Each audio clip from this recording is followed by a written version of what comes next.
Hey guys, what's up? It's munclesonkey and welcome to a new Slayer guide. Today we're going to be going over the shortest Slayer task in the game, and this is Mithril Dragons. This task takes hardly any time at all. However, it's not to be overlooked because when you actually are killing the Mithril Dragons, it's pretty good Slayer XP and it's somewhat decent loot as well. And this task is just so incredibly short that it's very quick and easy Slayer points, and you should really never skip it unless you have enough Slayer points to never have to worry about them in the long run. But for the vast majority of us, this is a task that's very doable, very easy, and in most cases pretty fun as well. Stretched out to a Slayer XP per hour basis, Mithril Dragons do go up to 150k, which is pretty decent. The profit is not amazing. You will get a lot of rune items, and I also choose to use the spring cleaner to crush all of the Mithril bars, which adds a nice bit of profit as well. And of course you can bank the dragon bones, but I wouldn't really recommend doing that. And overall it's about 1.5 to 2 mil profit if you were to kill them on an hourly basis as well. The charms are only okay. They do drop a ton of charms, but the majority of the charms are green charms, and that's why the charms are not something to get too excited about. Going into the gear setups here, I have a lower level setup and a higher level setup. For the lower level setup, you want to be using magic because you will struggle with accuracy problems using lower tier weapons that are not magic based. So I'd recommend to use a chaotic staff. If you don't have that, swap it out for a staff of light or armadillo battle staff. And as well, remember to bring your dragon rider necklace if you have one, and subjugation robes work completely fine.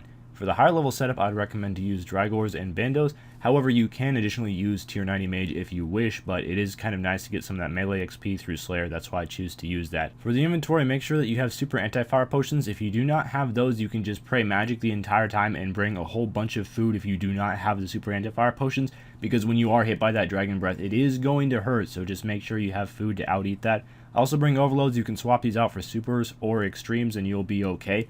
I also have a Steel Titan as well. This can be swapped out for a War Tortoise full of food or a Unicorn Stallion if you do struggle with lasting the entire task, because these monsters can be damaging at a lower level. I also have a Spring Cleaner in my inventory, a Tackle Zo to get there, and a Bone Crusher in tandem with the Demon Horn Necklace I have equipped to give me extra prayer. You can additionally just bring a Bone Crusher for the prayer XP if you don't want to pick up the bones, and that can work as well. So the easiest way to access Mithril Dragons is just by using a fairy ring, and one thing is you do have to repair the fairy ring in the ancient cavern by using 5 bitterstalk mushrooms, so you have to just buy those off of the GE or whatever. You have to access the ancient cavern by jumping into the whirlpool. Best way to do that is by teleporting to Barbarian Outpost with the game's necklace running south, and then use those mushrooms on this fairy ring in the dungeon itself, and that'll repair it, and then you can teleport it to it. The code to access this one is BJQ, and then just run to the east. If you do use Curdell as your master, you should be very familiar with this area. Just make sure that the Mithril Dragons are aggressive, so before you go up the stairs, drink your anti-fire potion, otherwise you might get flamed and lose some health, and no one really wants that to happen. So how you kill the Mithril Dragons themselves is very easy. What I like to do is I like to camp the 4 western spawns, and if you do have tier 90 melee and you're going ham on it, you should be able to kill all 4 dragons before the next one spawns.